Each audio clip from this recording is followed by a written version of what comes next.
Hi, I'm James, and I want to talk about the OPZ, and specifically how to use step components to actually make a sequence. First, though, I want to talk about a few kind of prerequisite things that I think tie in and might help people who are newer with their OPZ or maybe have had it for a bit and don't really know how to get going quickly or how to move quickly on it. And I'm just going to give a few sort of tips to people and talk a bit about the two most important buttons that I think you should really get to know right off the bat, track and shift. And then I'm going to talk about how I organize the OPZ itself, because that also helps with speed. So the first tip I kind of have is you don't need to memorize these. Every tutorial starts with them first, and obviously it's important to be able to select projects and select patterns, and it's important to be able to create mute groups and mute tracks and to set your tempo, but you could just look that up on the app every time you need to know that. How many times are you going to set the tempo for a track, right? Like, you really should only do it once. And then maybe, fix it or change it later.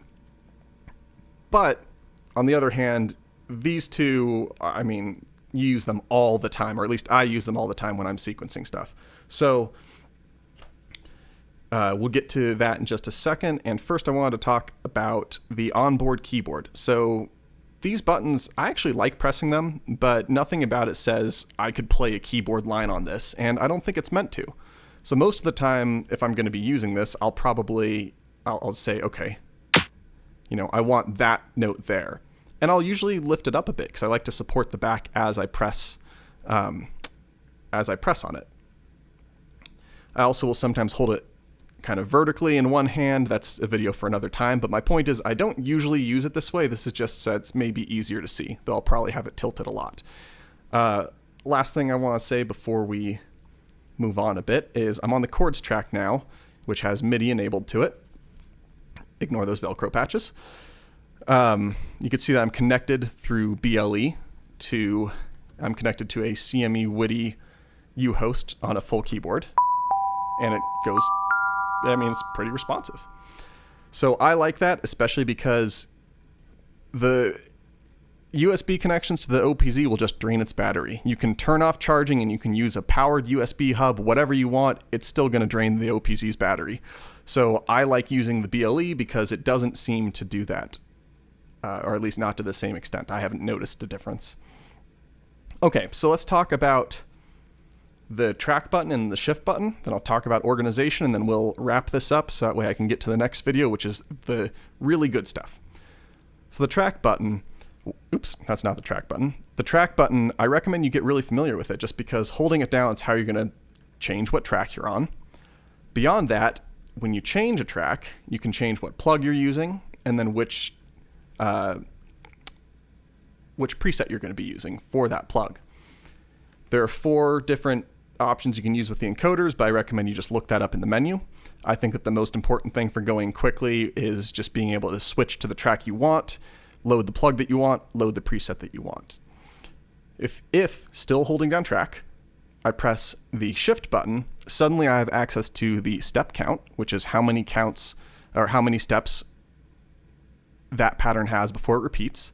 Then the step length, which indicates the number of 16th notes that each step is worth. For the drum tracks, for kick, snare, hi-hat, and sample, I just keep it at the default of 16 steps and 1/16th note per step. I don't mess with these. So that's just going to keep it kind of simple. When I do a synth tracks video or an individual synth track video, I'll talk a bit more about how I might change those settings for that. But for now, you don't really need to know that if you're just doing percussion. So now we have, the last thing I want to mention, that was it. Okay, shift.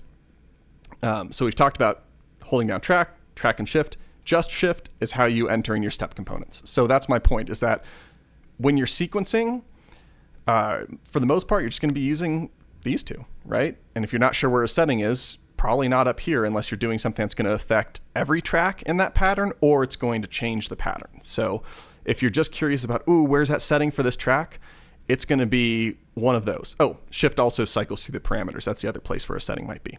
So my point is just those 2 buttons, get to know them really well.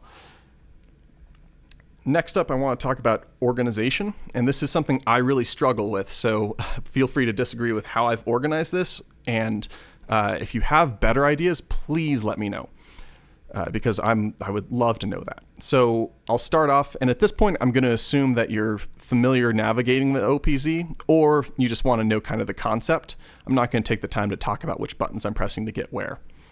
So if I'm looking at my projects, I typically use 9 and 0 as kind of throwaway projects, right? So this is just for this video, but here's what a typical 0 project looks like for me, where it's none of these patterns necessarily have anything to do with each other. It's just a place where I can sketch things out, no real organization, because sometimes I just want to pick this up and make a pattern.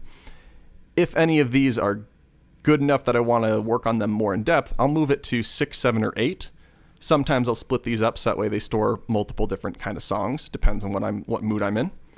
But I like to reserve 1 to 5 for songs that I'm actually working on actively. So it just makes it a lot easier where I'm not thinking, oh, wait, right, yeah, 3 is this song, but 4 is just kind of a throwaway slot. I'd like to just be, I think it speeds things up to know where things are.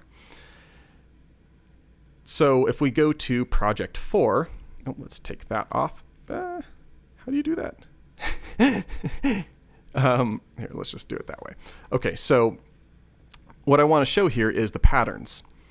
For a long time, I would just do these sort of linear approaches. I think this one might be an example of that. Nope, nope, nope. Okay, well, we're out of luck. But I would do these linear projects where I would just put each part in a row, and that was fine for when I would sequence it. But then when I would go back, if I thought, ooh, I really want to replace that sample, I would have to find where the verses are. And I don't always use the exact same song structure. So what I do instead is on each of these white buttons, so on 1, 5, 9, and 13, that's where a different pattern goes. So this is pattern A, and then 2 variations, pattern B with 2 variations, pattern C and D with 1 variation each. So that just helps me figure out, I can at a glance tell how complicated a song is and what order it's in. And if I want to make a change to all the choruses, it's a lot easier. And then you'll just have to use kind of a, I don't remember the name of it. You'll have to save a pattern chain if you want it to play in the right order and stuff. So that gets a little more complicated, but I'd rather have that part be complicated than have it be complicated when I'm actually like editing it. So that kind of, oh, wait, never mind. Sorry. Where am I going? What am I talking about? So as far as these plugs on each track are organized, I like to have the first 3 be something that was on board the OPZ. So that could be a synth engine or for the synth tracks, or it could be just one of their preloaded sample kits.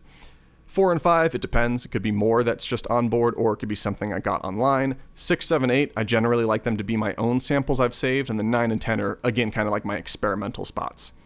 Last thing I'll say is that I've got this hope, but I haven't actually done it, of making it so that the preset for each plug that's all the way to the right is kind of like the default or init or whatever you want to call it. And it's just kind of like a all settings right in the middle preset. So that's kind of an overview of how I think you would think about the OPZ, and hopefully that's helpful. Next up, I'll talk about drum tracks and how I use my, next up we'll talk about drum tracks and how I use the step components to sequence on those. So hopefully this was helpful, and let me know if you have any questions. Thanks for watching.